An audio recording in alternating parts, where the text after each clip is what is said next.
Hey, it's Jeremy from jeremy.net. I am a comic book artist, writer, creator, self publisher, and I share my creative process here with you online. If you enjoy these live streams, like to get additional bonus live streams twice a month, you can become a Patreon subscriber for as little as $2 a month. Head on over to patreon.com/Jeremy. It's patreon.com/GERIMI. If you'd like to get a free digital sketchbook, work in progress animated GIFs delivered right to your inbox, blog posts about what I'm reading, what I'm watching, what's inspiring me creatively, you can sign up for my free monthly newsletter at newsletter.jeremy.net. And if you'd like to purchase physical copies of my comic books, or if you read digitally on Kindle, you can go to amazon.jeremy.net. That will forward you to my Amazon author page. Okay, so last week when I was streaming, Jim Lujan, friend of the show, frequent guest, repeat guest, brought up the idea of me doing a piece of fan art for his new animated series, The Unicornians. And I was like, that sounds fun. So I decided that I was going to take Jim up. Oh, hey, Jim is right there. As a matter of fact, Jim, I'm going to tell you what. I am going to shoot you a link in case you decide you want to jump in. Yeah, I sent you a link on Facebook Messenger because I am drawing me some John Henry Unicorn fan art right there. So I got started on this last night only because I figure usually this part, the thumbnailing, I'll spend an entire hour just working out the composition. And I thought, oh, he's at a coffee shop. All right. No worries. Well, either way, you'll get to watch and comment as we go through. So I decided that to just get it started in terms of working out the thumbnail beforehand. And I'm going for something that's sort of a kind of a ridiculous, over the top, sort of Baroque, like Raphael Sanza painting of him with cherubs, holding a banner, him floating with angel wings above a burning city. Jim says, I'm at a coffee shop, otherwise I would, but I am closely monitoring and stalking you. Well, that is the nature of all of your, social relationships, Jim, media, online or otherwise. And Jim's like, I love the idea. Well, I'm like, good, because this is what you're getting one way or the other. If you thought it sucks, I'm like, well, then you can have some shitty background art in your animation, because this is what we're doing. No, I thought you'd get a chuckle out of this. I was originally thinking about the fact that there's a painting by Adolphe Bouguereau, and it's a painting of Dante's Inferno. And it's Dante and Virgil taking a tour through hell, and there's two men that are like wrestling and they're fighting, and one of the guys is biting the throat of the other. And I was kind of totally inspired by something like that.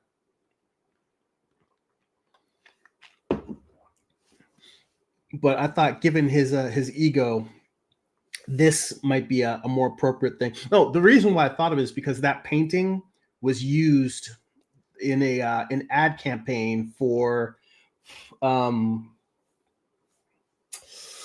that HBO show that's kind of like the Murdoch family, the rich media empire, and they're all fighting over it. I forget the name of the show, but which is weird because I can hear the theme music in my head, and it's on my list of shows to watch. I just have not made time because there is no time, because time is a flat circle. So I'm just going to get in here and start with a background, like a base sky color. Let's see. That might be a little too warm. Let's cool it off a little bit. A little light, a little pale.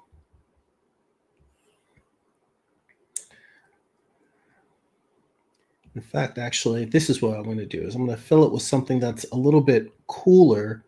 And then I'm going to come in and paint it with a little bit of warmer blues at the bottom, getting bluer and whiter. So let's start with this. go to this. And let me come in here with let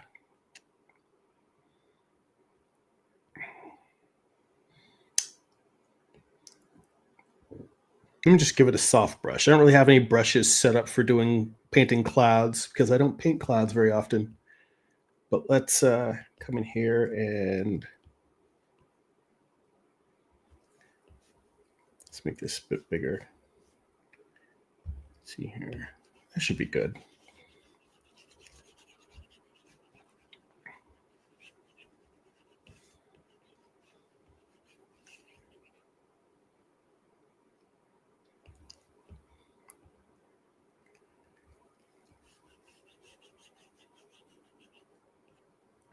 Down a little bit.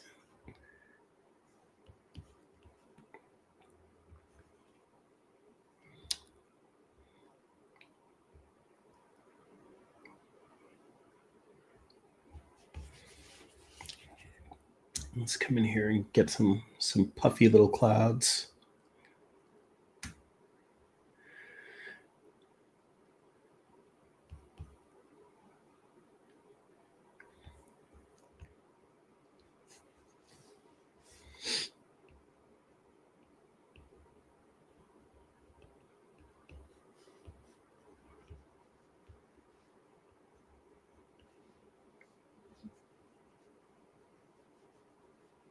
Let's see here. I see James in the chat. How you doing, James? Good to see you. We are doing some Jim Lujan Unicornians fan art, painting a picture of his character, the Reverend John Henry Unicorn. And for those of you who haven't seen Jim's characters, head on over to jimlujan.com. See, where's my stupid banner list of banners here? Yeah, head on over there, and that will forward you to Jim's YouTube channel, and you can watch his animated films, including a film featuring John Henry Unicorn. And James says, I'm good. I haven't seen any of Lujan's work before, but that's pretty cool. Well, thank you. You should definitely check out. I mean, it's sort of like Liquid Television meets HBO's Righteous Gemstones, although that specifically I think would apply to the new series Unicornians.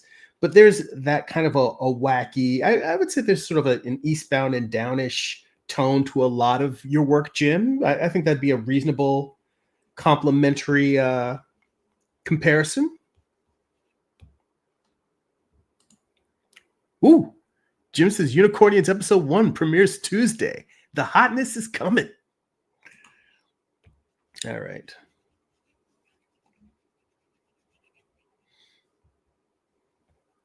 What's weird is there's all this, I'm doing this kind of sort of soft background painting, and this is very antithetical to how I usually work. So I work in big, blocky, chunky, colors. Like a lot of hard edges. And just painting a soft background like this, like I was thinking, do I want to go with, I was trying to decide whether I want to go hard edge brush or soft edge brush. I decided to go soft edge simply because it would stand out in contrast to the figure.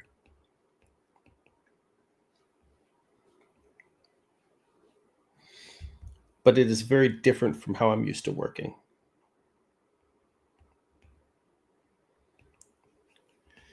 But I'm going to work also the way that I tend to paint when it comes to painting traditionally. So I'm working from the background forward. So you've got our sky background back there. Now I'm going to go back to the hard edge brush, throw in some flames.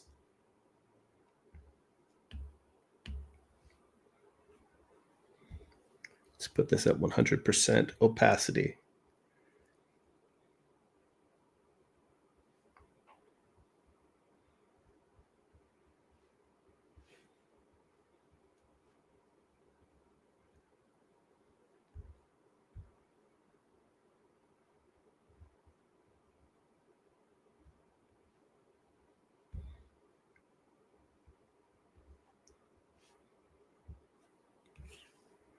Oop, we'll break in the colors there.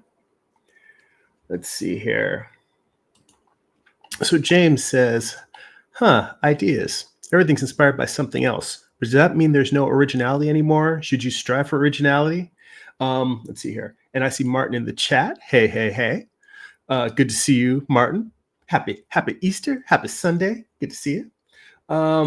So James, there's no originality anymore. Should you strive for originality?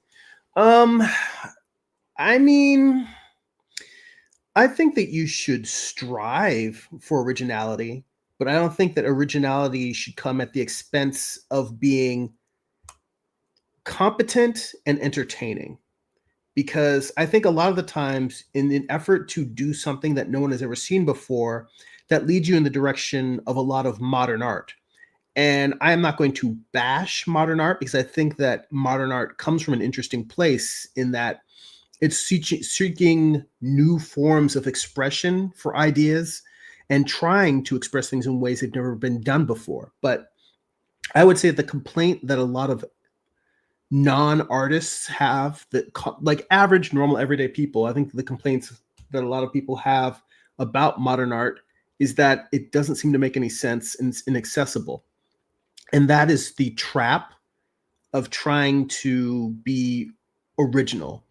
And I find it even in movies, is that sometimes you'll take a movie that, in an effort to keep the audience from guessing what the plot twist is, or being too ahead of, the audience getting ahead of where the story is, they will end up making stories that are so convoluted and make no sense that by the end of it, you're just like, or it's just something where you're like, I don't relate to any of this. And let me be clear, making a story that presents you with an experience that is not, let's say, a story, a book, or a film that opens you up to the experience of a life that you've never had. Maybe the life of what it's like to live with ASL. Someone who speaks ASL sign language, like that movie that won an Oscar, where the one girl in the family who could hear had to decide between going to a music school or staying with her fisherman family. Exposing you to a different life than you've experienced is not the same as trying to create art that no one has ever seen before. And the latter is the one that I am cautious and wary of. Now, in terms of, is there no real novelty, originality? I don't know. I mean, that's a big philosophical question. I think some people would definitely argue that, yes, there's only 7 stories. I've heard that said before, and I can't really remember what the stories are when they've said that. Because I've also heard the idea that there's only 3 stories, which is man versus man, man versus nature, man versus God. Or maybe it was man versus man, man versus nature, including God, and then man versus self. I can't remember which. But anyway, my point being is that maybe there are no new versions of stories. I think that it's worthwhile to try and find new angles and new ways to tell old stories, taking the old and dressing it up as new again. But as to the question of, should you strive for originality? Well, like I said, 1, trying to find new ways to tell old stories is good. But 2, I think it really depends on your personality. I think to make a blanket statement, yes, you should strive for originality, or no, you shouldn't, is detrimental.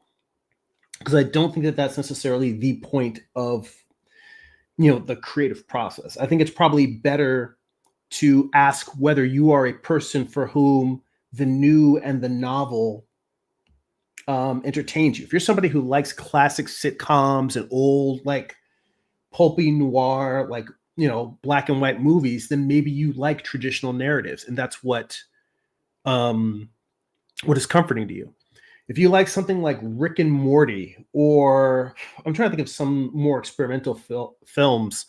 Um, if you like David Lynch, we had an episode where we talked a lot about David Lynch. If you like David Lynch or more experimental storytelling vehicles, storytelling ideas, or doing new things with technology, then maybe you're somebody for whom it makes sense to pursue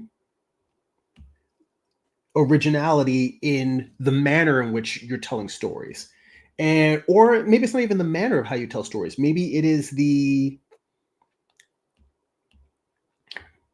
what's I gonna say? I mean, it could be the technology that you're using to tell the story. It could be the perspective. That's what I was going to say. I was going to say maybe it's not the manner in which you tell story. Maybe it's the perspective of the story that it's told from. Maybe you're trying to tell stories from a point of view that is not often heard, and that's where you're getting your novelty from.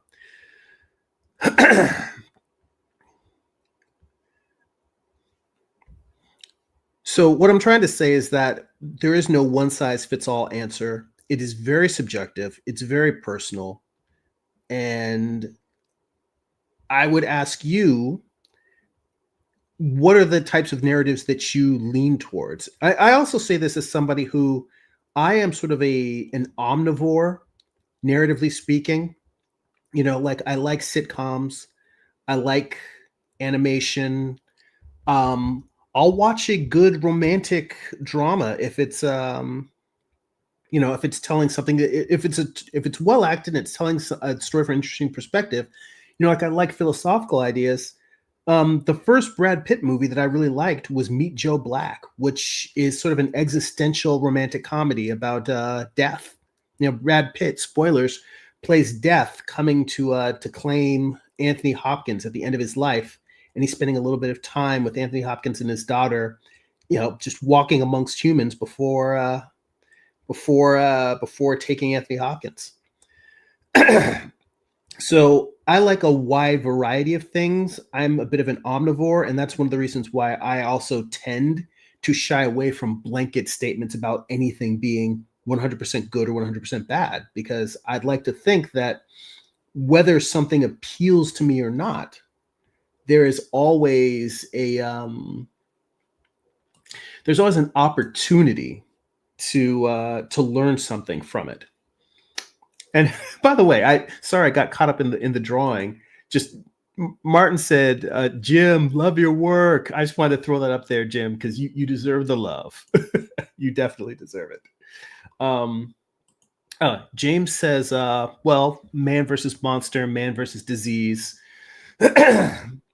Yeah, I think that that's why I said I remember it as just there being three, but I've heard it said there's 7 different stories, and I could probably find the list. I'm not going to look it up right now while we're streaming. But yeah, you also said I enjoyed Meet Joe Black. See, I think that I think you definitely from our conversations you have a varied sensibility in terms of like you're open to a lot of different types of stories. Um, And I think the one thing that I personally, again, this is taste, but I tend to reject blanket statements overall. I mean, I'm repeating what I said earlier, but you know, there's always going to be exceptions, and there's always going to be opportunities. I think when you say make a blanket rule about art or creativity or the creative process, the minute you start saying, well, art should be this or should be that, or we should look for this or that, or try to express certain ideas, the minute you start putting rules down, you start limiting possibilities. You start blocking things off. And I want to try. I'm positive I have my own personal biases, even though I couldn't off the top of my head say, well, I don't like this. I don't like this. I don't like that. These things suck. I have those biases. I'm not trying to act like everything is wonderful. There's definitely things I do and don't like. But to the capacity that I am capable of it, I try to be as open as possible to a wide variety of things, both in terms of my interest in what I create and what I consume. I mean, when it comes to writing stuff, I've had ideas for like romantic comedies and dramas and you know biographic comics, historical stories. Let's see here. Color do I want to make these buildings? Let's make them not quite black. Let's go to like a dark orange, almost black. And let me see if I have a brush that's gritty. See, that's got texture to it, but I kind of want to see if I have something.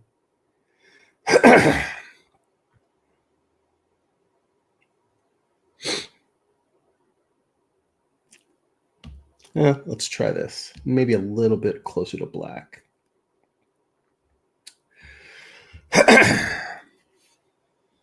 Let's see here. And Martin says, I agree. Don't get dogmatic with art. And I see Hosseinian in the chat. Good to see you. I'm sorry, I'm butchering your name. Let me know phonetically what's the proper way to pronounce it. I am always bad about that, about pronouncing names in the chat, but it is good to see you. I am doing a piece based on a Jim Lujan, friend of the show's, John Henry Unicorn, animated character. And it's sort of like a classic Raphael Sanza like angel painting, except he's sort of a mega church pastor.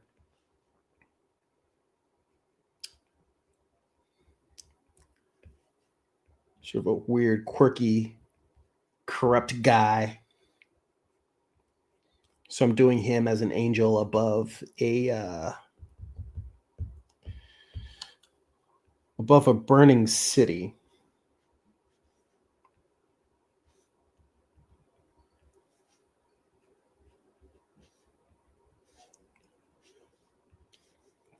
Let's see here.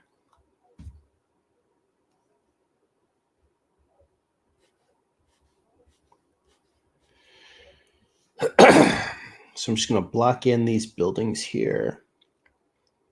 And I find for me, I don't really need to get complicated with buildings. I like just simply the idea of going with alternate patterns of vertical stripes and horizontal stripes, and that's enough. That's enough to give me the sense to communicate what this is. And I mean, if I really wanted to break it up, I can also throw. I noticed that I only did vertical and horizontal. I didn't do any buildings that have like the full on, like just cross, like, here, let me throw in where it's got both verticals and horizontals.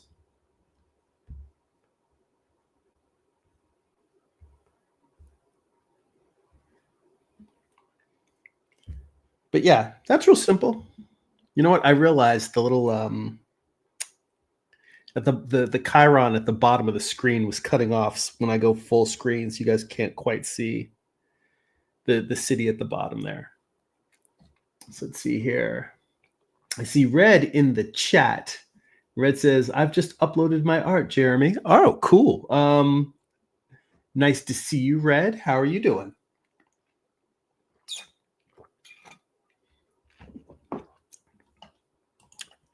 Jim makes a very interesting point. He says, one really great thing about somebody covering your art is you learn something new about your own style.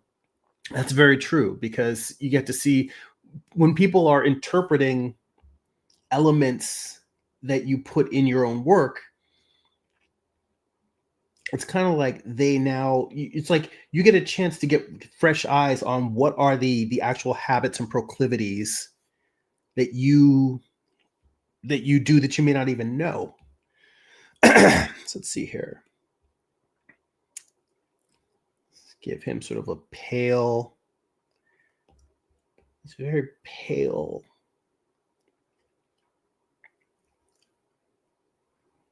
Trying to find a skin tone that looks right. And I realize I've given him too much neck. But that's okay, because what I'll do is I will fill... Oh, wait, first off, let me go back to my smooth brush.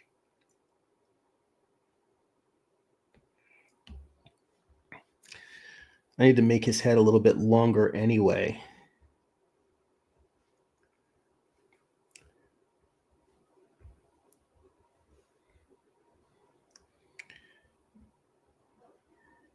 He's got sort of that bullet-shaped Jim Jones haircut.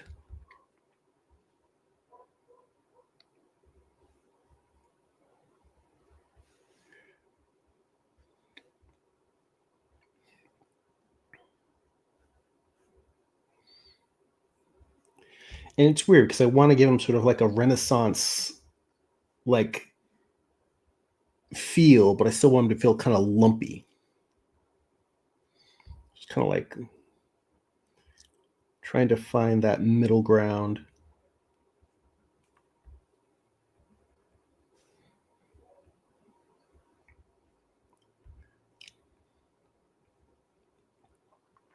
Let's see here.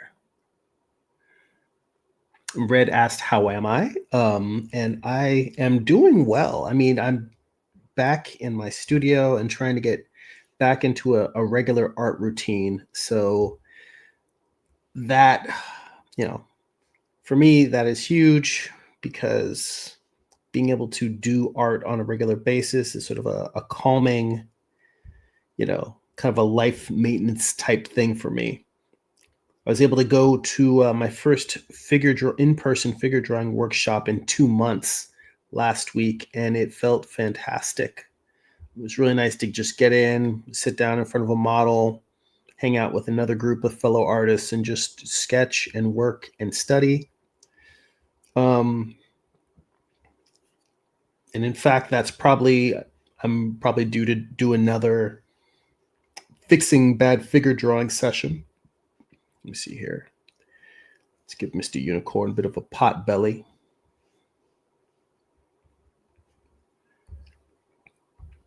He seems like one of those guys that has like that high school principal build, where it's like the pot belly, but the stick legs. And that's not based, Jim, on your character designs. That's just based on his personality. That's what I would imagine. Yes, Jim, I'm imagining your character's naked. Let's see here. Red asks, "Do you know an artist named Graham Turner?" Graham Turner. I actually don't think I do. I do know that there's an artist, I think it was like J.W. Turner, and I think he was like a 19th century artist who painted like schooners and ships and a lot of seascapes. But Graham Turner, I don't actually know. And Hosenin says, "Can you give me some tips on rotating a box in space with perspective? Maybe some exercise. Should I converge with only 2 sets of lines to make it easier at first for myself?" Well, let's see here. Let me make a couple of lines here and just get the silhouette filled in, and then I can do a quick box demo separately. Let's see here.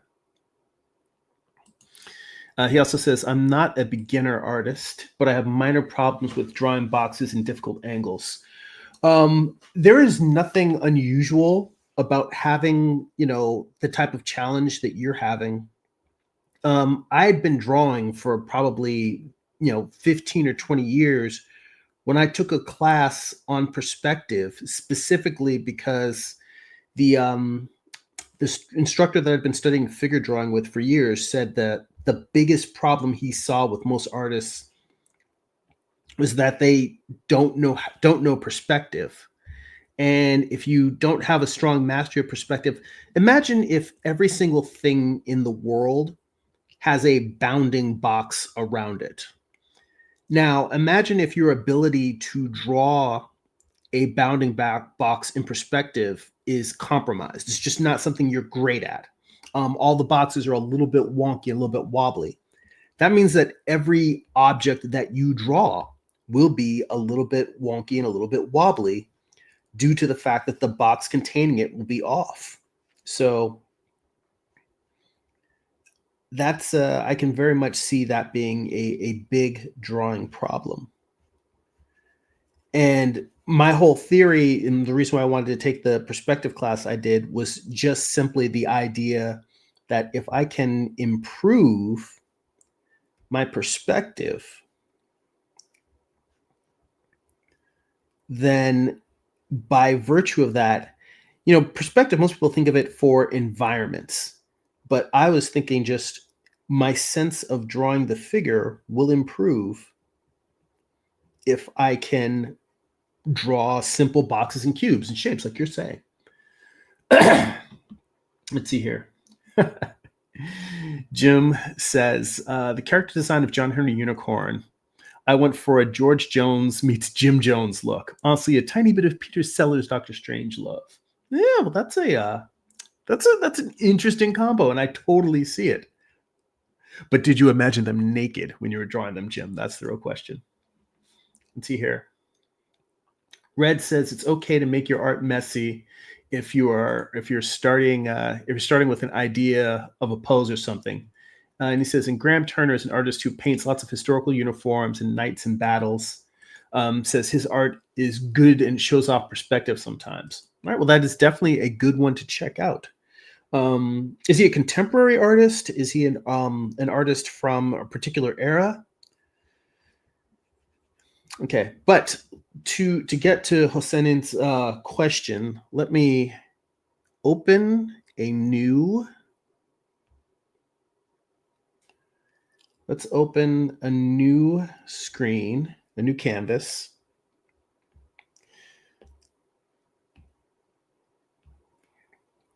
Now, I'm cheating a bit because I'm drawing digitally, and Procreate has a tool, a setting where if you draw a line and you I do that, if I hold it, well, it broke it into 2 lines, but let's try this. Let's say I just do this. If I hold it down, it'll automatically straighten it for me, and then I can move it around. And if I put a second finger on the screen, it'll snap to 45 degree, or maybe it's 15 degree increments, but I can make it like this, 45 degree, the next degree up. Yeah, I think it's like 15 degree increments, but you can make it snap and you can move it around. Now I let my finger go. So this is a bit of a cheat, but I would say that what I would do is I would do 2 sets of boxes. I would do one using a vantage point, and then I would do a set freehand. So let's say you start by, let me make this nice and light. Let's say you start by creating a horizon line. Now, where you put the horizon is up to you. But let's say that you just decide to put the horizon line dead in the middle. From there, let me see. Let me go back and just see. So some tips on rotating a box in space.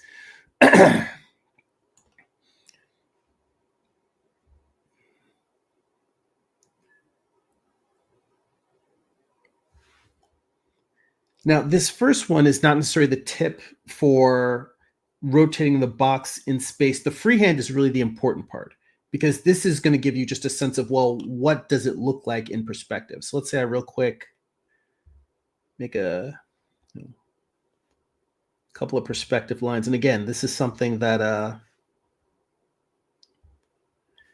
Procreate could actually do kind of automatically for me.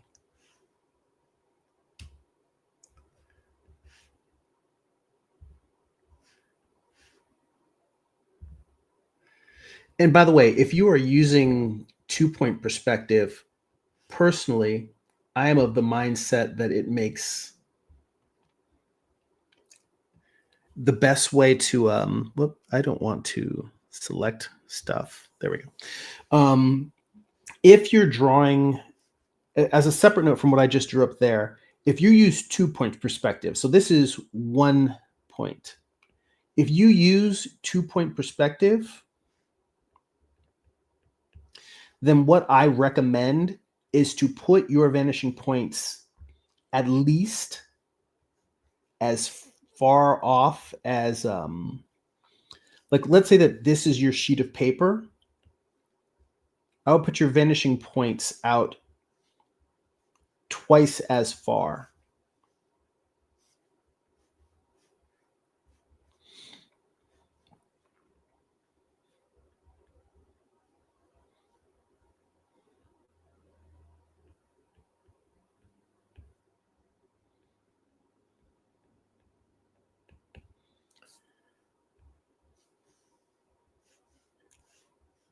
And basically, the closer that you move one vanishing point to your picture plane, the farther out you should move the other one.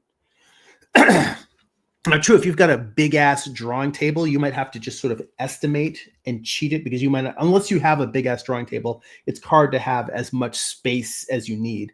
And maybe what you might want to do if you're trying to work out proper perspective is really draw what you're trying to draw in a small box in the middle of a large sheet of paper. But a lot of times what I'll do is I'll just tape 2 sheets of paper to either end and just have more space to work it out. All of this to say really quickly, if I'm just going to draw some boxes in here.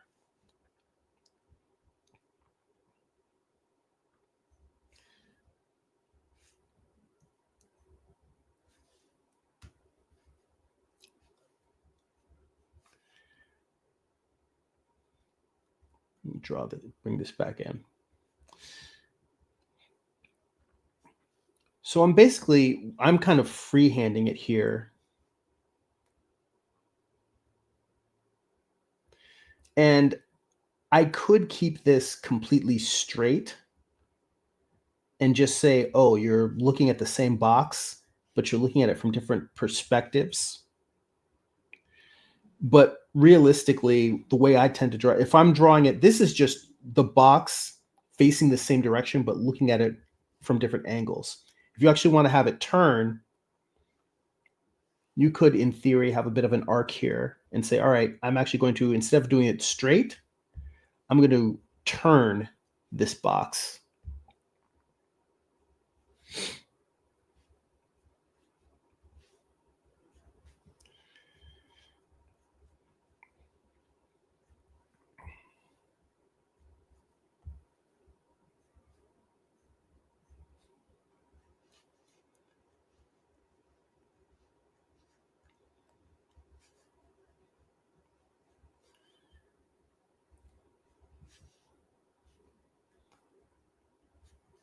So all I'm doing is I'm thinking about the box in terms of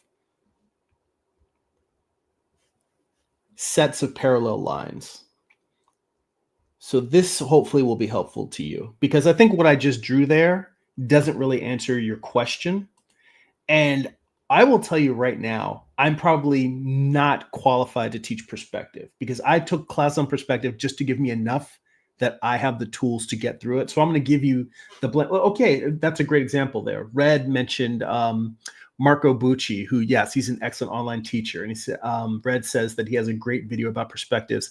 Definitely learn perspective from Marco Bucci. Do not learn perspective from me.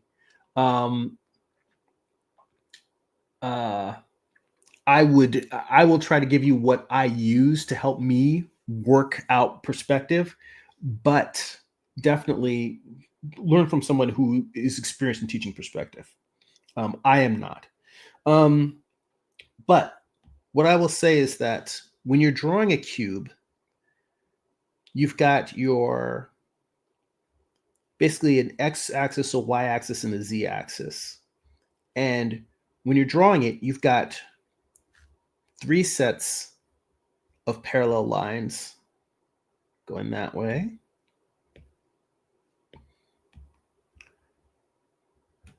Get 3 sets of parallel lines going this way. and 3 sets of parallel lines going this way.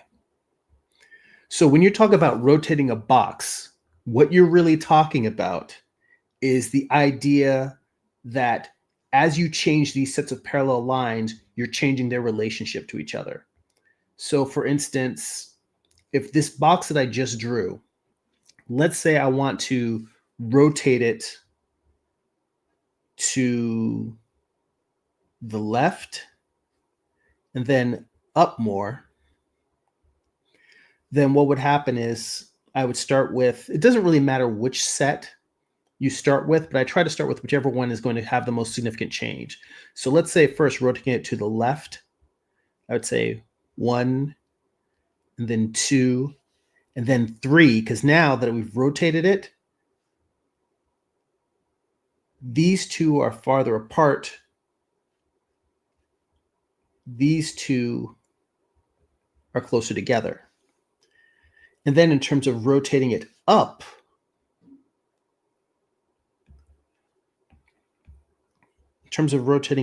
somewhat, now these two are farther apart and these two are closer together. And I didn't really change the relationship between these. Now, let's say I take this box and I want to tilt it up even more so that we're looking at the underside, and we want to tilt it to the left even more. Now you would say, okay, we're tilting this up even more.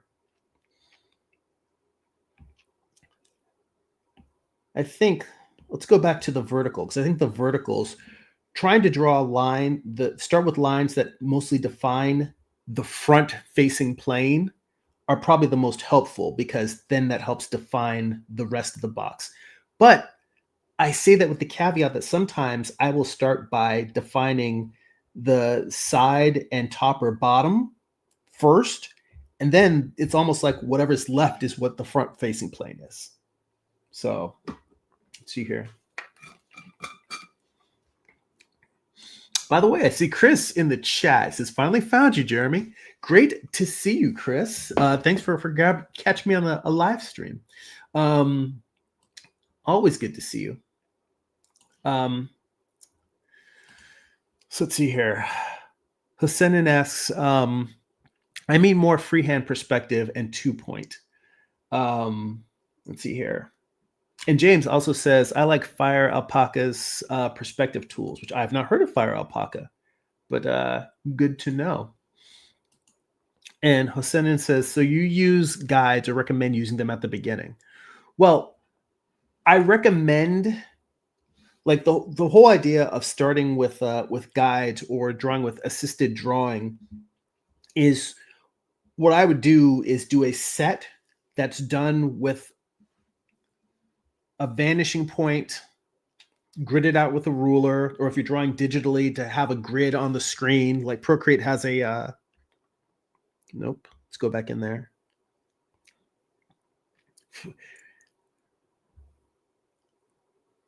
Like Procreate has a grid that you can turn on automatically to draw with. And it also has a perspective guide that you can turn on if you need to, which I'm not going to do that because that'll just go down a rabbit hole that's unnecessary. My point is doing one with a guide and then drawing freehand to compare to the guide. So having a guide, for your first pass, just to get a sense of, well, this is what happens if I map all of it out.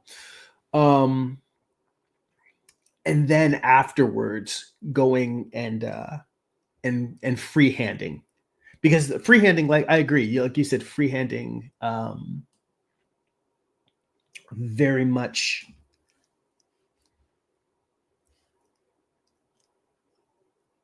is a useful way to go in terms of being able to quickly block things in. When I'm sketching, I'm constantly using perspective, but it's usually a rough perspective. Let me finish this second diagram, and then I'll come back and answer some more of the questions from the chat. But let's say we're going to draw this next box, which turn even more and going and pointing farther up. So I'm going to start with the front facing plane, and this time I'm going to make the lines shorter because now it's starting to tip up and away. And now we're going to be seeing, it's turned more to the left. Instead of having a line on this side, we're going to have a line on this side, and we're going to have it lower. So really, it's almost like I'm using these sets of lines almost like as if I'm drawing in a 3D model. That's kind of how I deal with perspective. Is I make a sense of like, okay, I've got these set of lines, and then I say, all right, what are the next set? So now I've got this, and this, and this. And now we just connect these dots. So that's really that's how I do it. In fact, to be honest, maybe doing a sketch with colored pencil and doing it like this would be a useful way. So you can really say, all right, what are my x-axis, y-axis, and z-axis? And in fact, I realized, just for clarification, I should probably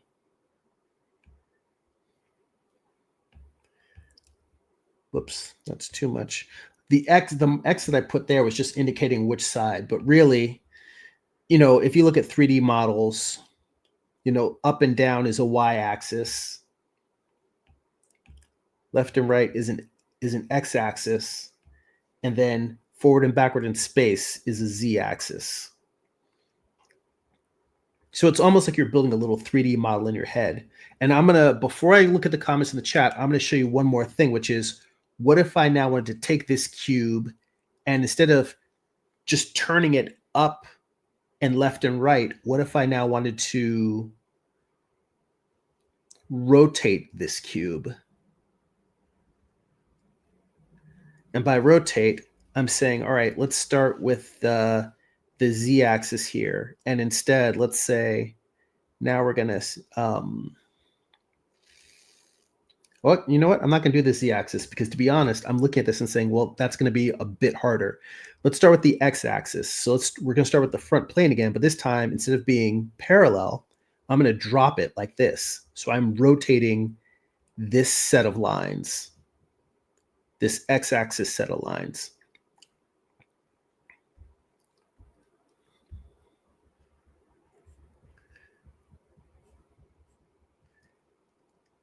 And now we've got our y-axis, and let's say we're going to put it this way, that way, and we're just going to have like just a hairline, just a little bit of this, because we've turned it away.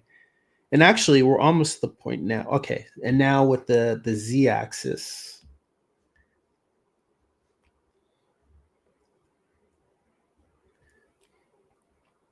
see, so now what we've done is we've taken that same cube and we've just tilted it so that this, let me drop the opacity on the brush here real quick. I know, Jim, we completely went away from John Henry Unicorn. We're going to continue it.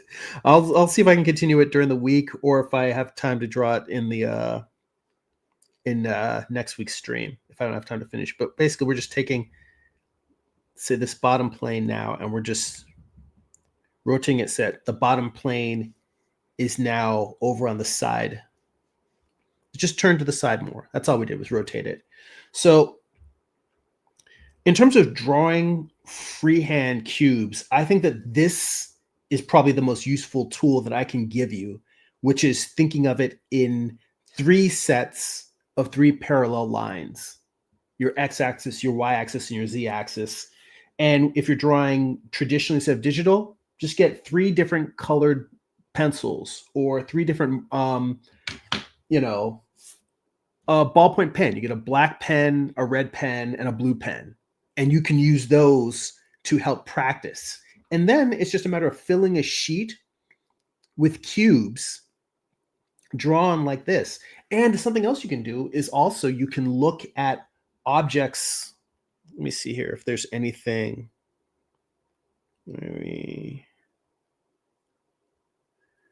There's some images from Jim's animation. that I have as reference. Okay, this is a good example. So this is an artist named Glenn Barr. I just was going to do a study from him for personal, just for personal growth.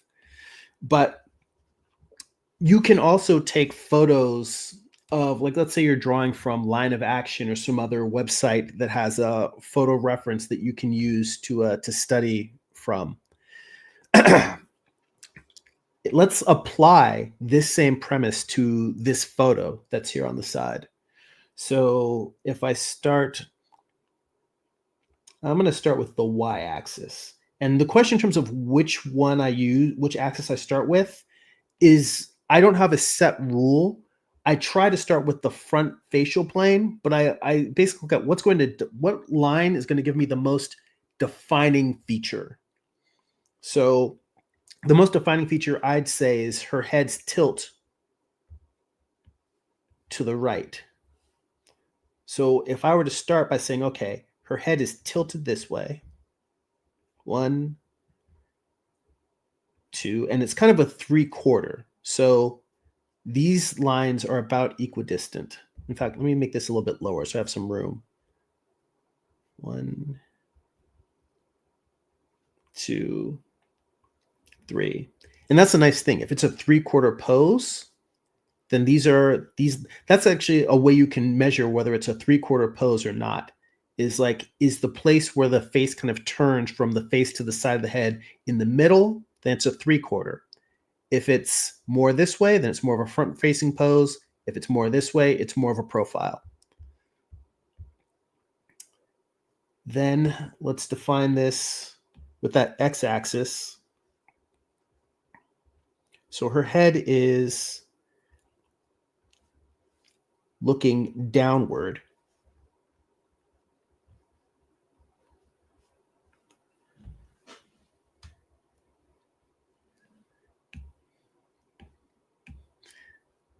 And then just connecting the dots. And the reason why I'm showing you this is because you can now go and look at a head, a car, a building, a cup, any object, and just test drawing these features. You could just take, like, if you've got a phone, you just take your phone and just sit it,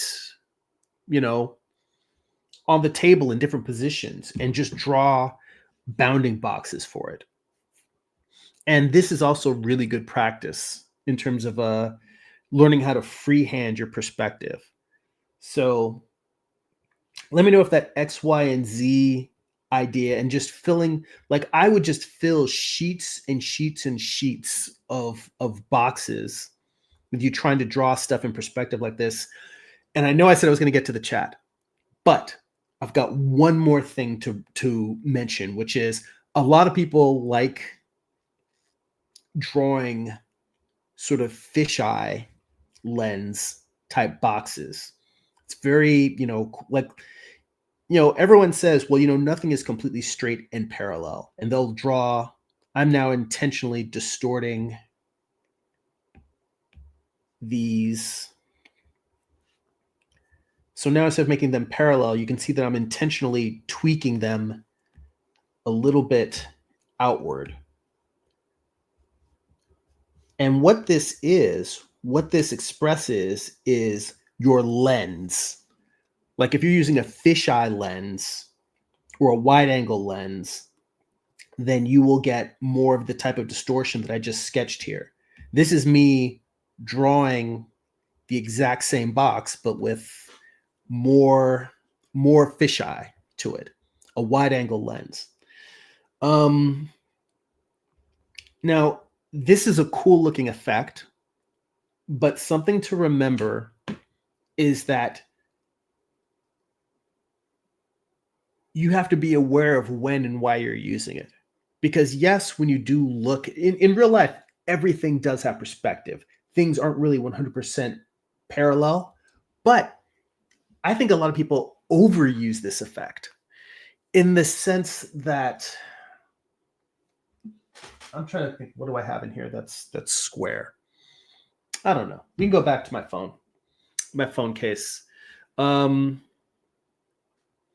For the most part, you're only going to see that warp if the object that you're trying to draw is super,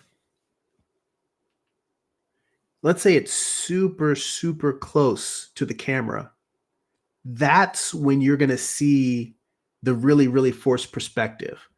The normal distance that you view objects from, you're going to see very little of that distortion. So when you see that kind of fish angle lens, it means that the thing you're looking at is either very, very close to your eye or the camera, or it's very, very big. And you're seeing perspective on it because it's so much more massive. So I tell you this not with the idea of don't do fisheye or don't do perspective that's forced. I'm saying understand when and why you're using it. Okay. Let's see. Let me go through questions here. And to be honest, we're down to it's already close to an hour. So depending on how detailed the questions are, I may not get back to the John Henry unicorn of it all. So let's go back here and get back. And so, all right, that was a long question. And mind you, I would really have to put a lot of thought into how I would explain perspective, because it is something that I've worked on understanding for me and as a tool, useful tool, but I've never really put a lot of thought into how to explain it to other people because it's a difficult subject. I've taken a class with a great artist, JON MESSER, and he's who I learned perspective from. He recommended a lot of good books on perspective. There's Drawing Perspective, the Easy Way by Ernest Norling. That is a good book. But more importantly, he just sat down and ran us through the basics and tried to make perspective not a particularly scary thing. I don't know if he's still teaching workshops, because the place where I took classes was at the Animation Guild in Burbank, and I don't think that they have classes in their office at all. But I'll have to look and see if he still teaches. But he's somebody I would recommend looking up. Here, let me put his name in here so you guys can look him up. But his name is JON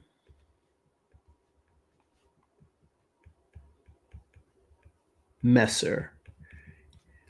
He is a great architectural illustrator. He does a lot of work for large corporate environments where they're doing urban development or they're doing building planning. They want artists to conceptualize to pre-visualize what the building or the development will look like. He does beautiful watercolor landscape pieces of historical buildings, of nature. The guy is it's one of the things where he has blended the technical aspects of perspective with very, very beautiful artwork. I can't recommend his work highly enough. And as well, if you can find a place, I haven't checked his website in a while, but check his website. If he's teaching anywhere, take a workshop from him. If he's teaching, if he has classes online, take him. He's a great teacher. He's a great human being. He's incredibly knowledgeable. I'm lucky if I've retained 1/10, if like 1/100th of what he knows. He knows so much and shares all of it, but there's so much to know and understand about perspective and how to use it properly. And if I maybe have like 1% of that knowledge and I explain it poorly, which is why I'm telling you, definitely, like the Marco Bucci's of the world, the John Messers of the world, go look and learn from them. I'm just giving you my half-assed explanations here, but all right, enough of me talking myself down. Let's get back to the chat and see what other possible questions there are. Yeah, so Red had mentioned in terms of guides, it's like, use them as an idea, kind of a guide for your art. And using guides are extremely useful in perspective. Even professionals use them. Yeah, that's true. A lot of people will just buy perspective grids and then just draw their artwork directly into the grids. Um, and one of the best techniques that I learned from John Messer, let me see here. I'm just going to put perspective in case someone's just watching this with the sound off.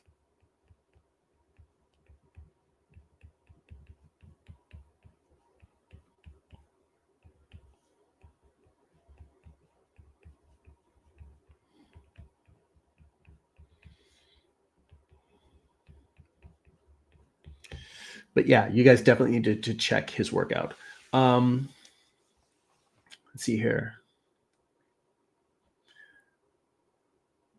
Husenin says, yes, but it helps to know how to do it freehand, spatial awareness and such.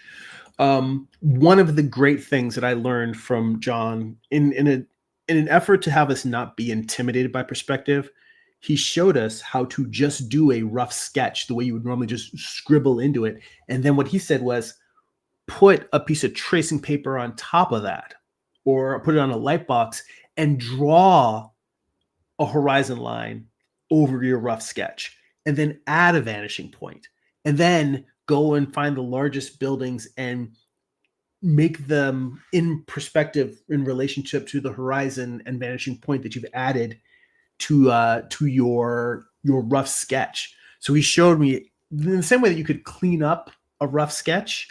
He showed me how he showed us the class how to take a rough drawing and put perspective into it, how to shape it up, almost like you're going in, you're fixing your anatomy and fixing your volumes and that sort of thing. Let's see here. Red says, if you want everything to look like a guide, then try to make them look like a guide for your art. I mean, making them look blocky. Yeah, and I mean, to be honest, that's why a lot of my drawings start out blocky, is because I as opposed to doing really organic forms when drawing the human figure, my figures, I feel like they don't feel solid. They feel mushy. And so I lean making them blockier than they should be for the express purpose of trying to make them feel solid. The reference that I have over here on the side from Glenn Barr, his figures do not feel blocky. His figures feel very, very solid. And that is what I strive for.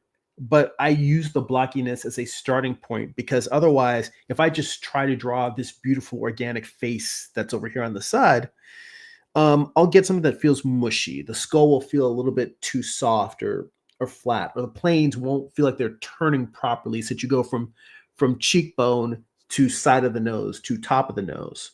And that's a challenge for me. Again, a lot of this is me. I'm always sharing how I'm trying to work through the challenges that I have artistically.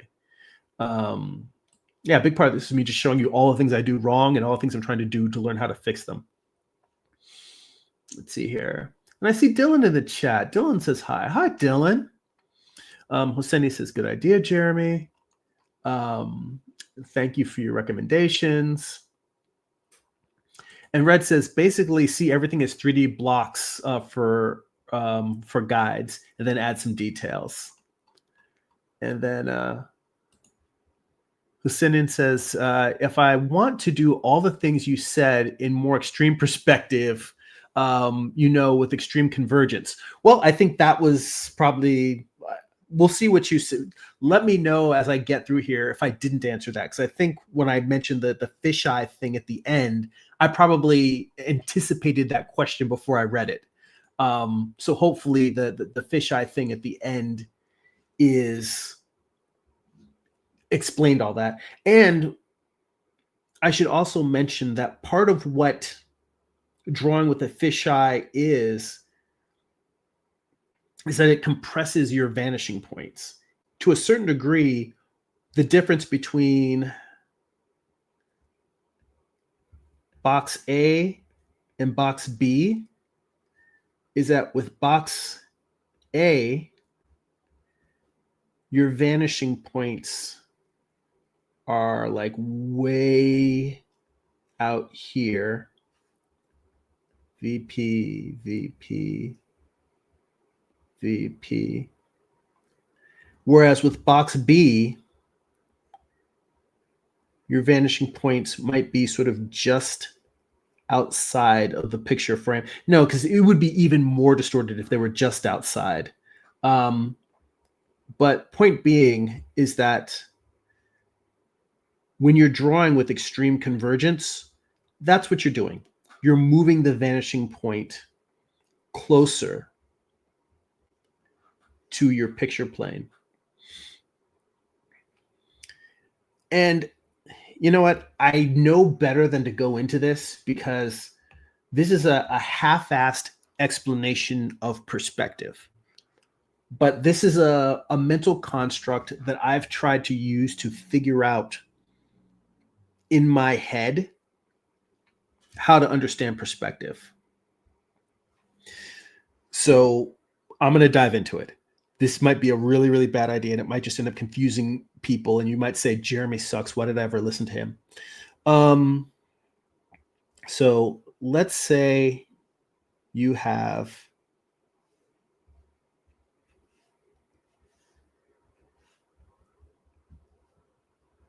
a human head in a box.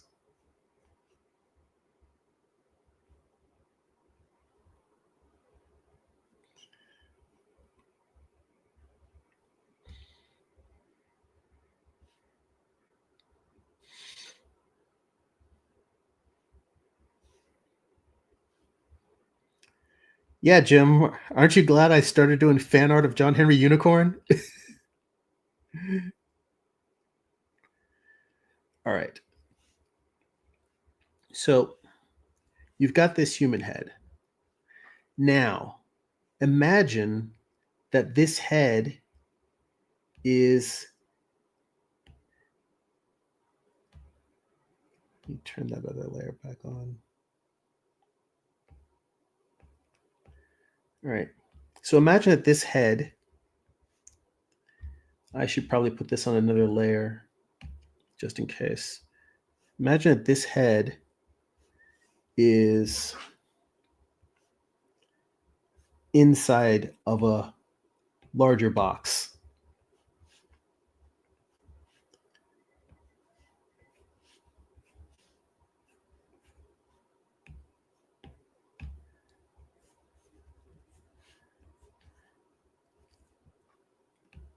Okay, so you've got a head. It is inside of a box.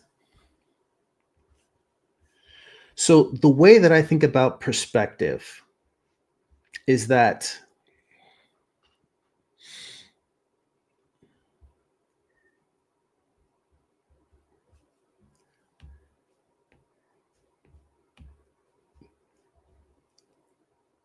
let's say you look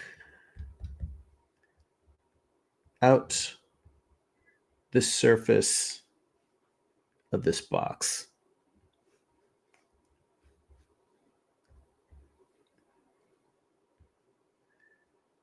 Yeah, hang on, I gotta erase that. Let's try and get this somewhere near the center.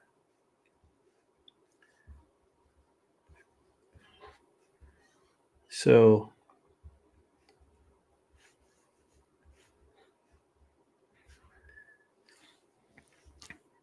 I think of it like this is 1 point perspective.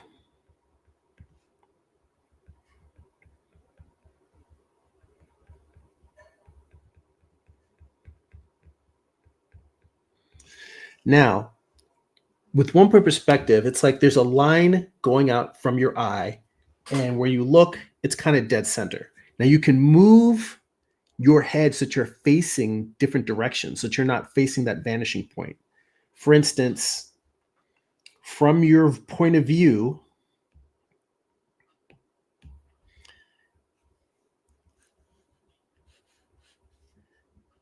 if you're looking dead center at the horizon, your vanishing point is there. But let's say that inside of the box, you turn your head. Now the horizon is over there. So let's say, okay, overhead. Let's see here. Top view.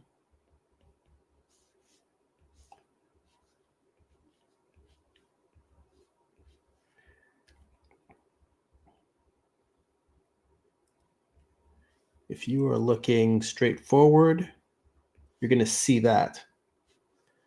But if your head is inside the box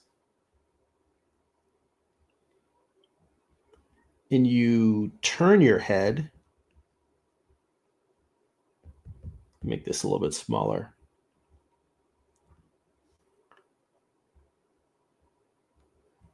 Okay. Now that vanishing point is off to the side. Now, let us say that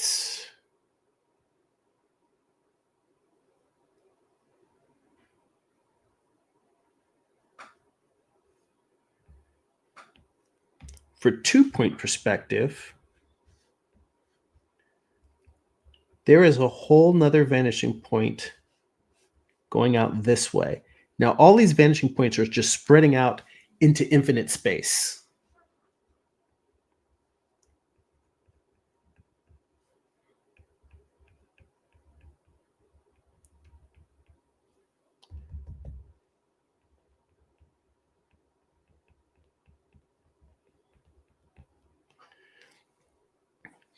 So the fact of the matter is that no matter how you turn, you've got now like 2 sets of vanishing points. So let's do that whole top view.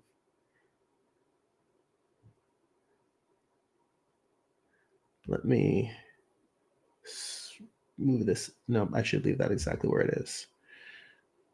Let's move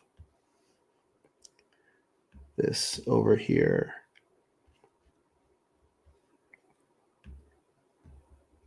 Oh, do that again.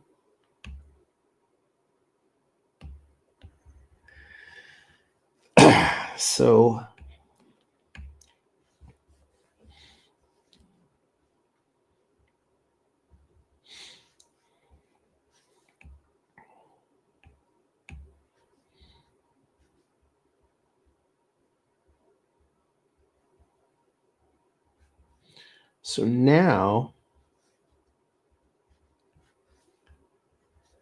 if you're looking straight forward,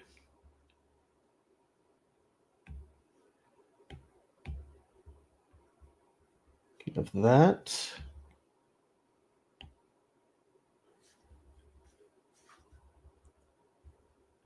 And that.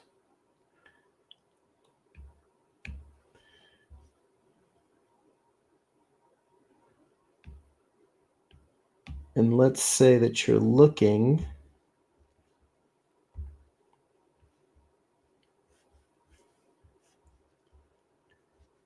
at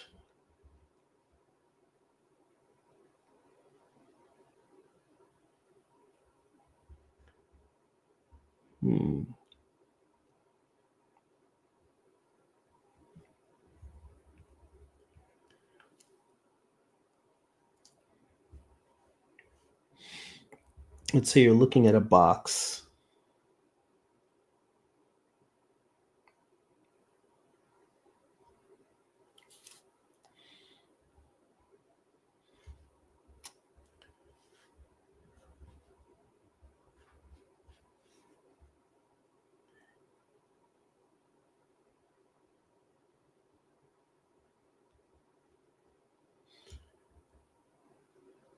Trying to decide whether the easiest way is to turn the box or move the box.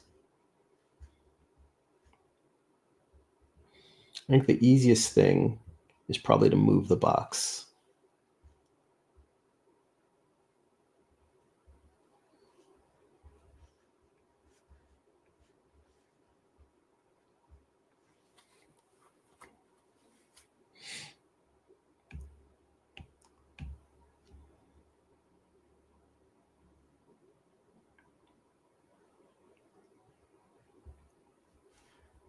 Let's say that you move the box now to the right.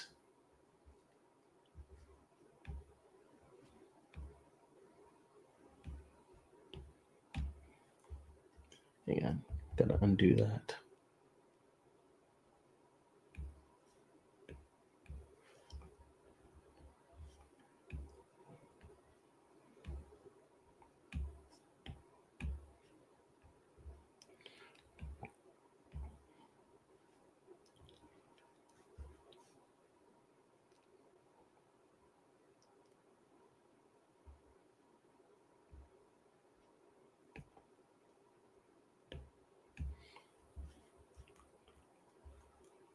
Let's move this over here now.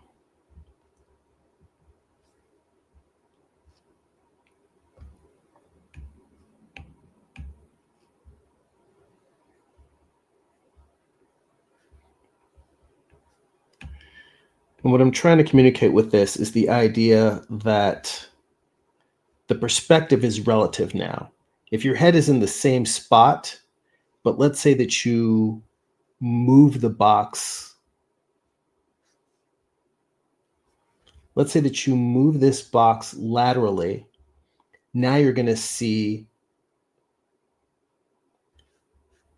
a different relationship to those vanishing points. But no matter what, you've always got a vanishing point on the front of your view and on the side of your view. And so now how this box looks is going to change your relationship to those vanishing points. And then the last one, obviously, is the one that is on top.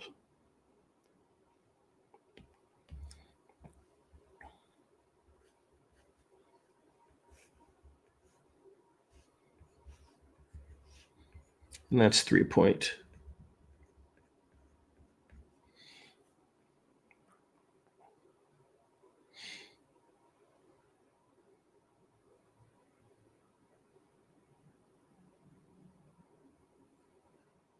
And mind you, you can still do 2-point where you move a box up and down. For instance, go back to the black here. So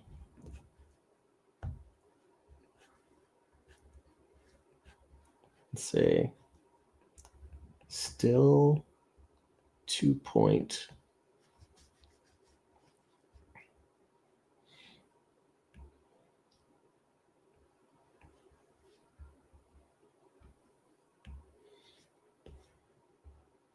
We're gonna have to wrap this up soon. I'm gonna have to jam through the rest of the comments. But let's say now we move this up above the vanishing point. I mean, above the horizon line. Now that's when you get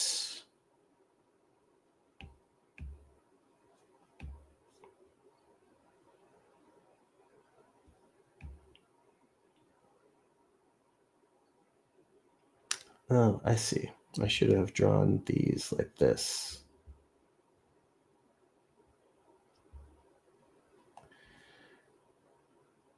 But let's move this up above the horizon line.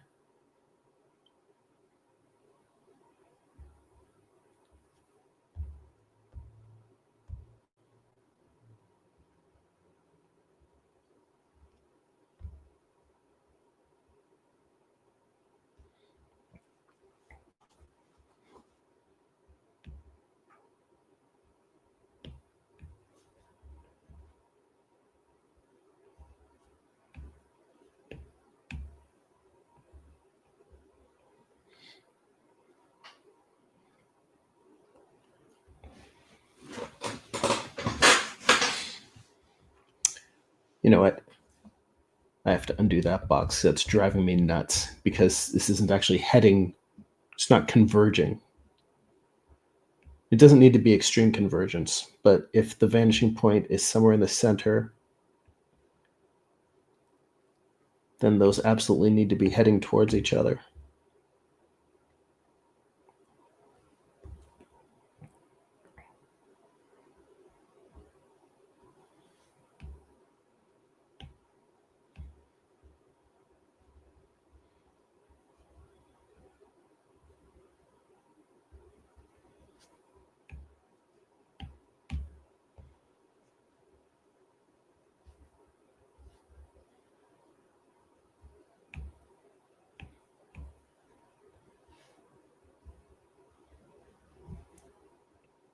Yeah, that's a little bit better because that just looked really wonky with them not converging at all.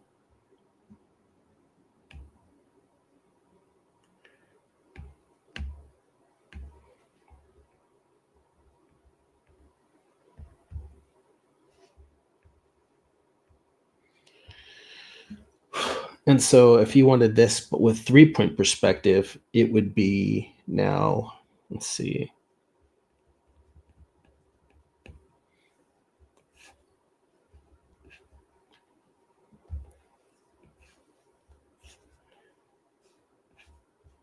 And I'd be curious whether this makes things make more sense, whether this is just making things worse, because I totally did not think about this when I started drawing, getting into this perspective thing, because I've never thought necessarily about how to explain this whole head inside of a cube looking around the world idea to other people. And it's also one of those ideas I've never really road tested or spoken to other artists who study perspective to say, nah, man, that's nuts. What are you doing? Um,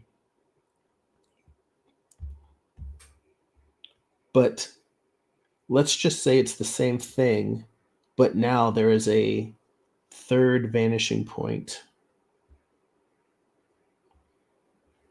that's up off the screen.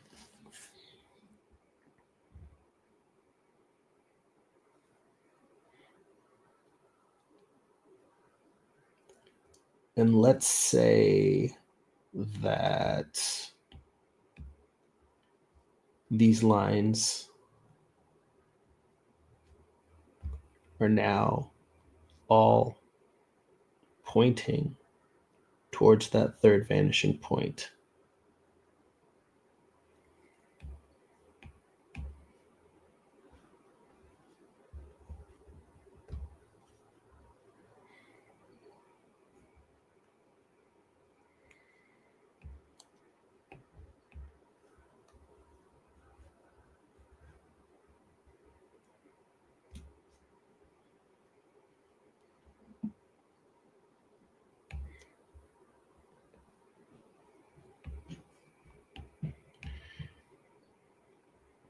Yeah, I mean, answering perspective questions on the fly is definitely a challenge for me. I might change the angle a little bit more because I feel like these are still not heading towards the vanishing point enough. Because these should be actually, they should be doing this. I need to go to a smaller brush to do it. If anything, they should be doing this. So let me erase the lines I put in before.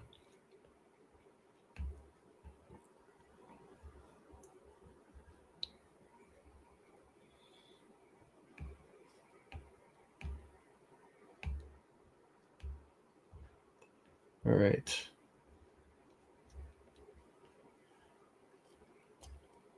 So it is a wonky cube, but at least it is now heading towards the vanishing point that's on the picture plane. But the idea is that in theory, right now I've got a vanishing point that's directly in front of the viewer, but imagine, if you will, in your head that there's a vanishing point 90 degrees to your left, 90 degrees to your right, 90 degrees below you, above you, and then one directly in front of you and one directly behind you. That is kind of how I tend to think of perspective and how I maneuver through the world. All right, now speed round through the last of the comments, and then we're going to call it a day because this is nuts. Let's see here. Let's see. Hossein says, I know maybe, excuse me, maybe I made it difficult for myself, but since I'm a experienced artist, some people expect to do it freehand. Some other artists, like my teacher, admire that I admire and learn from him for many years. He says, useful words, Jeremy. I'm glad that it's useful. It says, yes, extreme perspective is overrated. Um, yeah, I wouldn't say overrated. I would say overused, but not overrated. I think it is a very, very powerful tool. But I think the best times when it's used well, it's used subtly, so that just in certain parts of the frame, you do it more for feeling when you want an image or drawing, an illustration to feel maybe a sense of motion or a sense of scale. And you'll pick maybe it's one big element that's framing it, and then the most of it's just in normal, more of a 2 point perspective. But there's one element where you're really feeling the force perspective. Um, but yeah, I think we're on the same page. Let's hear it. Amar is in the chat. Good to see you, Amar. It says happy Sunday. I'm like way, way, way behind on the comments here. By the way, if if you have not hit the like button, definitely hit that like button. If there's any new viewers, hit that subscribe button. And if there's anybody that you think would enjoy these kind of conversations, then please share. Let's see here. Lasinin says, I'm probably aiming too high. I don't think that you are. I think that it is the nature of artists to want to grow and expand our skill set, that we're always trying things. We're naturally ambitious, overly ambitious. And many wise people have repeated the quote, if you're not failing, you're not reaching far enough. So it's good that you're trying things and having difficulty with it. That means that you're continuing to grow as an artist. And I think no matter what stage an artist is at, we should all be continuing to try and grow and learn. And I see Herman in the chat. Good to see you, Herman. Says, wow, I missed the stream, but y'all wish me luck on my medical procedure. It happens when you're old. But I hope you're all good. Well, good luck to you, and good luck with the procedure. I hope that it goes well, and I hope it is nothing too serious, and I hope that you have a speedy recovery. This here, Amar says, I would say the best way to learn perspective is from life and live drawing the human figure, architecture, and landscapes. Says the other way would be learning 3D because it helps as well. Yeah, definitely going to in-person figure drawing classes has helped my sense of perspective immensely. Hosenin says, good point. And Amar says, you can't escape the reps. Herman says, I'm so bad at perspective, but I keep at it from what I know, and then I hop on the books to get a better understanding. Well, like I said, there's a really good book. I believe that it is called...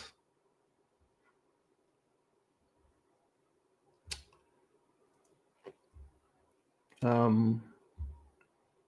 believe it's called... Well, the author's name is Ernest Norling.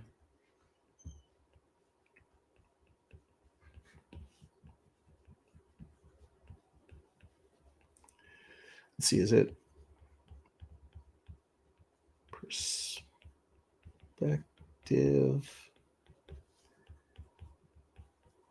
The easy way? Question mark. Because I'm not positive that's the title.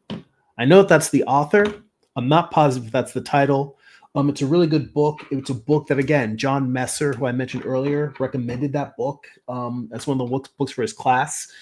The thing I've learned is that once you learn the basics of perspective, yeah, there's a lot of rabbit holes you can go down, but 90%, and again, this is a big lesson I took away from John, 90% of what you draw, you can get away with just the bare basics. Once you learn the basics of 1 point, 2 point, 3 point perspective, mostly that's all you really need. You don't need a lot of the deep advanced stuff. It's just learning how to apply those basic rules. Let's see here. And actually another trick, I don't know if there's an easy way to create this, but let me see. I don't know if let's see here. Let me turn on the perspective grid. Let's go to perspective, vanishing point.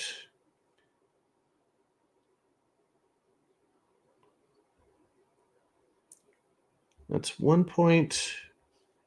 2 point, no, you shouldn't do that. Let's say,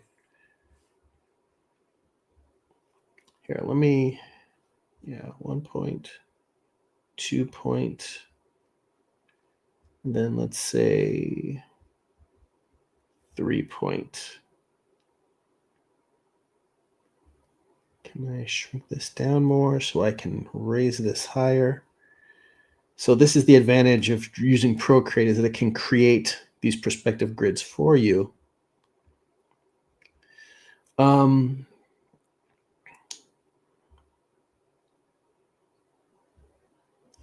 And now let me turn off that text so you can just see the grid here.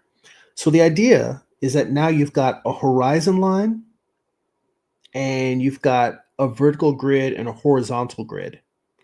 And this goes back to what we were talking earlier about drawing with guides. You can set this up, like if you're drawing digitally, you can turn it on so that right now, if I just draw, I can just draw freehand on this, and I can use the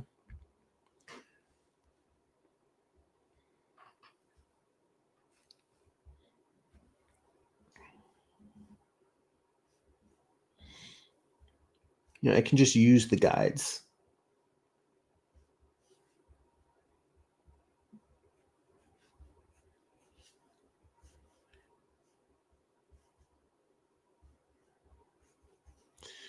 But you can also set this up so that it will, let me see, I think I have a drawing assist. You can set this up so that it will automatically snap to these guides. So I'm not even trying now. I'm just sort of like slashing marks in here, and it's keeping them in perspective with a perspective grid. And my point is that maybe having a grid, but drawing freehand on top of the grid might be useful as a practice, as well as the whole thing that I'd mentioned with all of the 3 sets of parallel lines.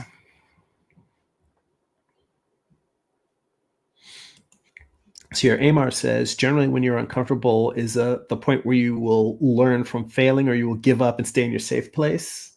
Let's see here, Dylan's in the chat, says hello to Herman and Amar. And Herman says, I actually like your blocky style. I feel like your purpose is showing the form. Yes, it is my purpose and it's intentional. And I'm glad you like it. I've definitely had other artists encourage me to be more organic.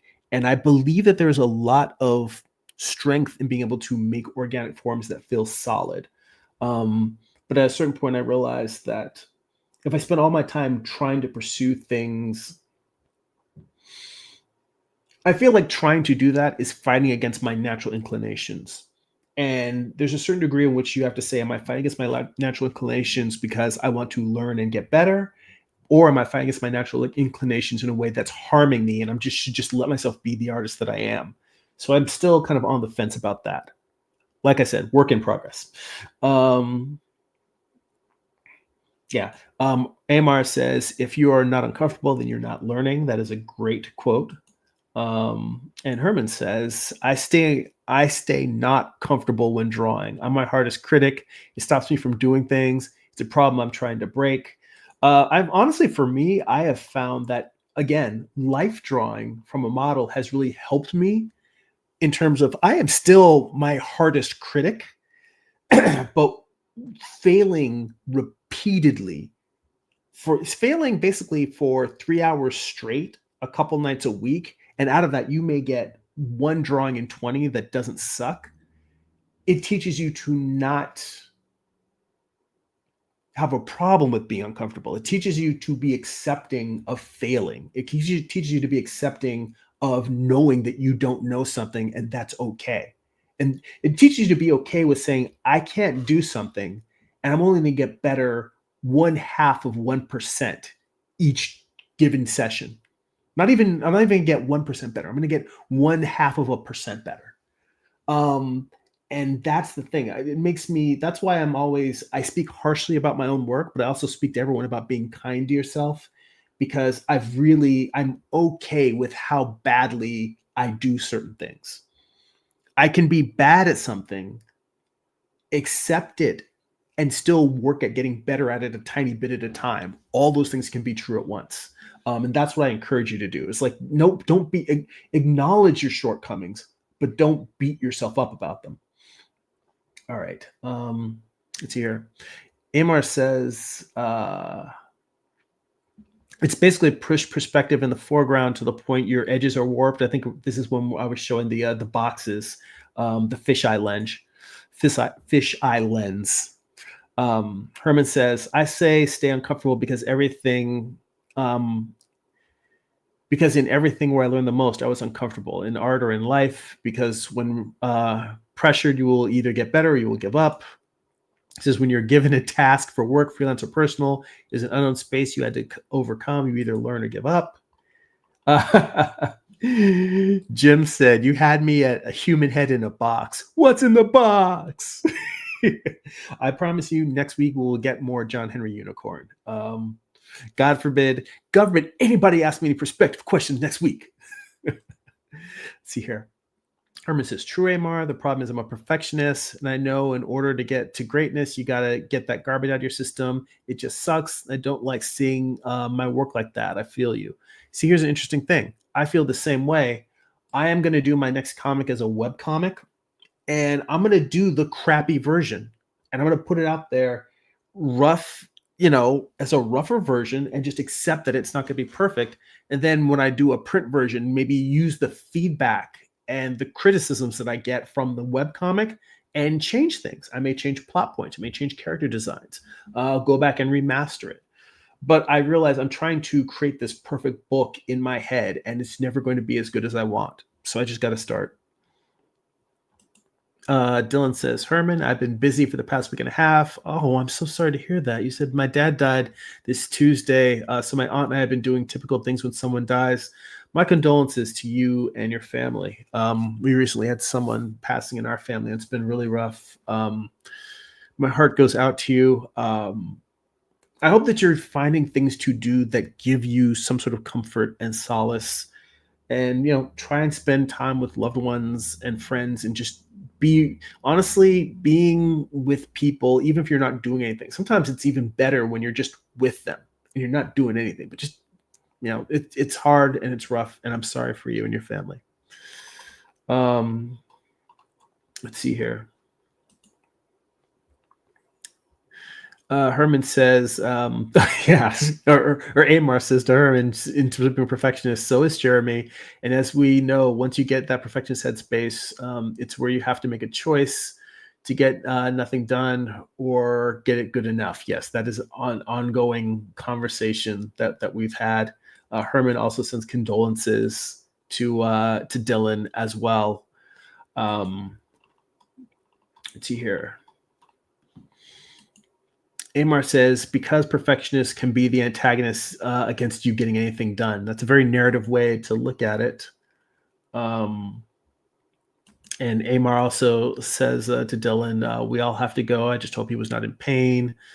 Also, he's in a better place now. I know you will miss him, but he can live through you and your art. That's very true. And it's a very good thing to mention there, Amar.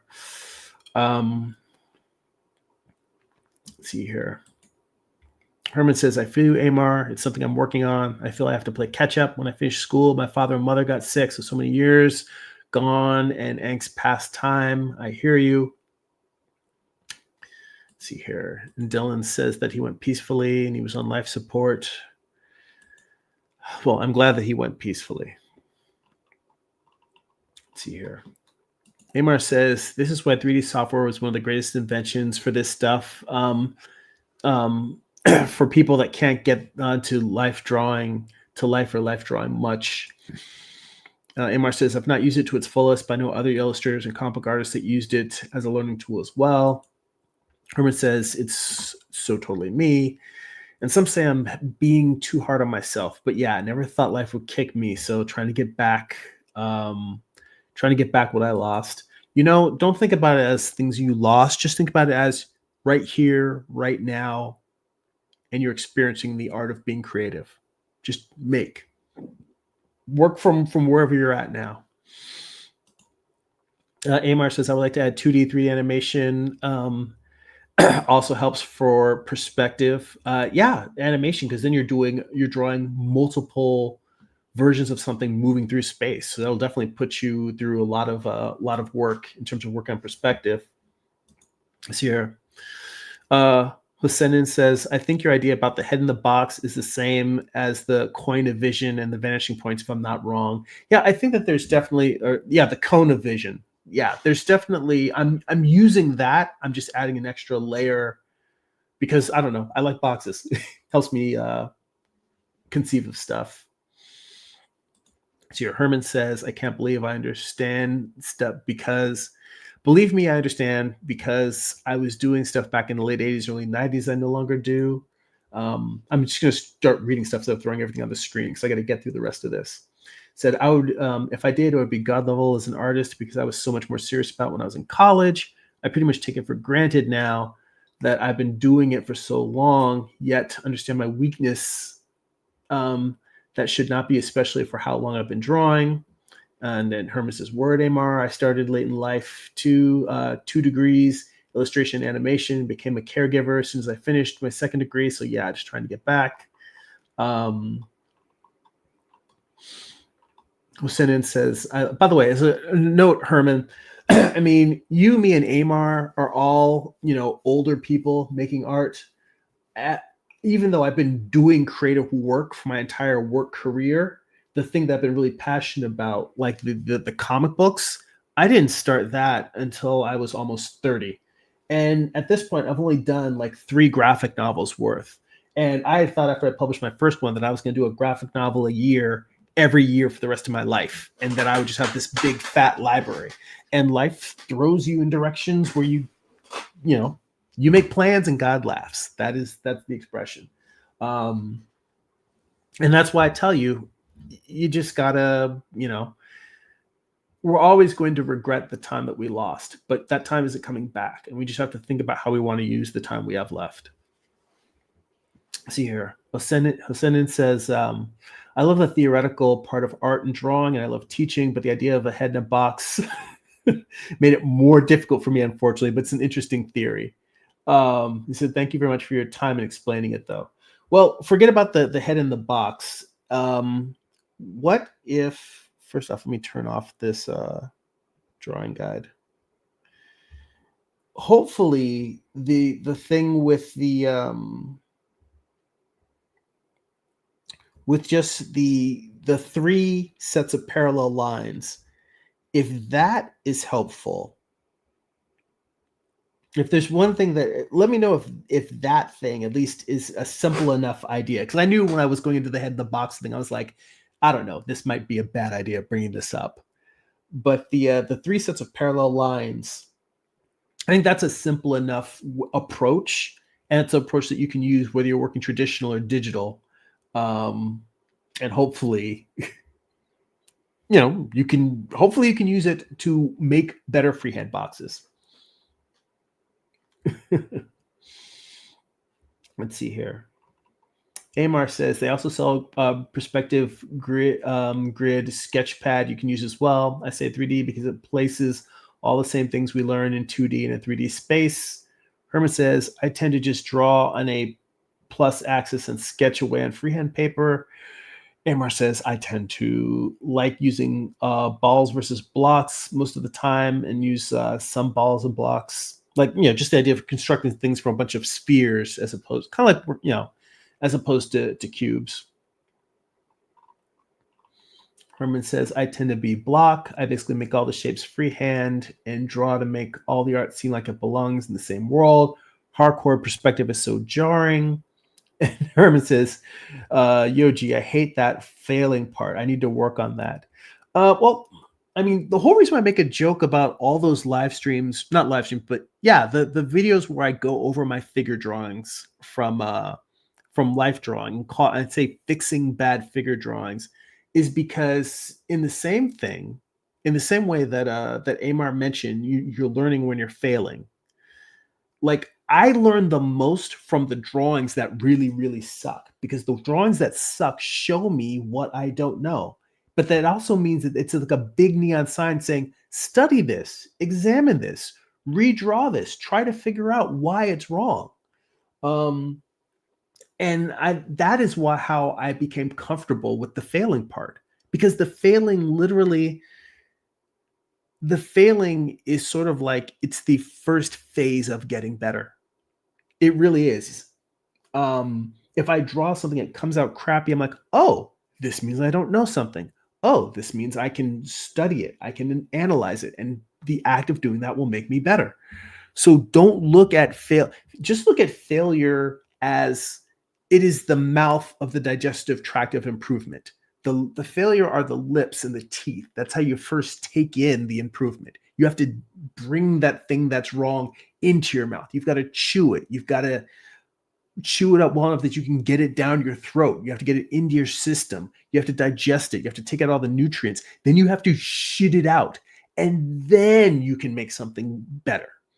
So, but you've got to go through that process. Let's see here.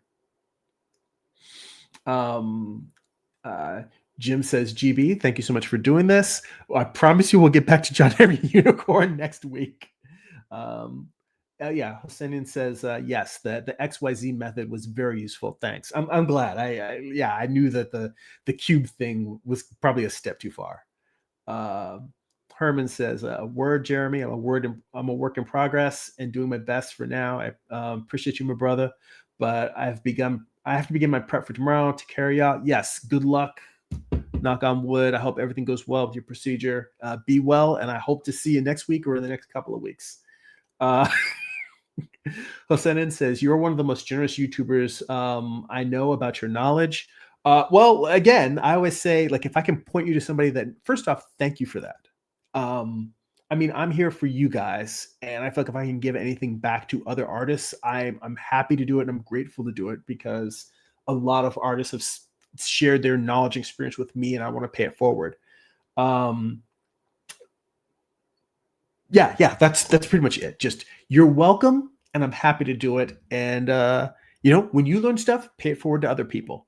I still feel like much like a Herman, I'm a work in progress.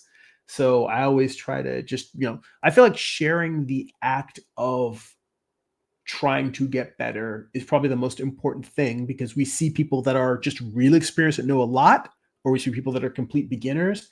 And I think that whole thing of, some things, but you haven't mastered anything is an interesting place because I think that's the place I think where a lot of people get frustrated. And like Amar said, a lot of people just give up when they get frustrated. And I think that idea of knowing that you don't know everything, you don't have everything figured out, and you're just putting one step in front of the other, I think that's where most of us are. And I don't think a lot of us admit that. And I think admitting that place exists and we spend a lot of time there is encouraging, that we're not alone in this whole idea of like, I've been doing this for a long time. There's some things I'm good at. There's a whole lot I'm not at. And I still feel like I have days where I wake up and I feel like I don't know my head from a hole, my head from a hole in my ass. It just, it can be frustrating, but I think that the kind of conversations that we have here about that make it less frustrating, or at least make it feel like we're not alone in it. But yes, I'm very happy to be able to help and share everything I can. Chris says the cubes confuse me a little. And he says, it's problem solving, isn't it? Yes, yeah, it is. All of this is just coming up with conceptual tools to figure out how to express our ideas. And Herman says, I hear you. You're right. It's the lost time. What I'm going through, just trying to manage it while I work crazy amount of hours. Oh, well, don't work yourself into the ground. We want to keep you around here to make lots of stuff. He says, I hear you, and I hear the group. Peace, y'all. All right, be well. Amar says, got to take that dump on paper if you have to, the digestion metaphor. He says, we all need an enema at times for our art. Okay, guys. All right. Thank you, Amar. That is a great note to take us out on. Again, apologies, Jim. We will do more John Her Unicorn next session. But on that note, if you enjoy these live streams, we'd like to get additional bonus live streams twice a month. You can become a Patreon subscriber at patreon.com/GERIMI. It's patreon.com/Jeremy. For as little as $2 a month, you can become a member. If you'd like to get a free digital sketchbook, work in progress animated GIFs delivered right to your inbox, blog posts about what I'm reading, what I'm watching, what's inspiring me creatively, you can sign up for my free monthly newsletter at substack.com/@Jeremy. And if you'd like to purchase physical copies of my comic books, or if you read digitally on Kindle, you can go to amazon.jeremy.net. That'll forward you to my Amazon author page. All right, guys, thank you so much for hanging out. That's it for now. Go be creative.